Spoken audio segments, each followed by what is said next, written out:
এই 200 টাকা 200 টাকা 210 বাচ্চা নেই বলে যা আছে বলে যা আছে বলে 10 দাম করবো কত করে দিব 27 দিলে 250 টাকা যা আছে বলে চিংড়ি মাছ হরি না বসি বেশি দেবেন বসি বেশি দেবেন ডাক ক্লিক করা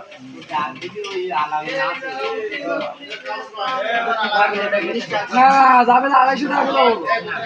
কত করে কত 30 টাকা 250 টাকা খাতায় 30 টাকা লই যাও এই নিচে দিতে তাহলে আমরা দাম দিন টাকা মাছ বিক্রি করছ তো এই মুশিদ কথা কিছু করি নি 250 বিক্রি হয়ে যাবে পারলে তো না পারলে এই কান বড়রা সময়তে কত 300 টাকা 300 টাকা 300 বড়টা শুধু বড়টা 300 সাইজ না রাখ 300 টাকা 300 350 টাকা 350 400 400 টাকা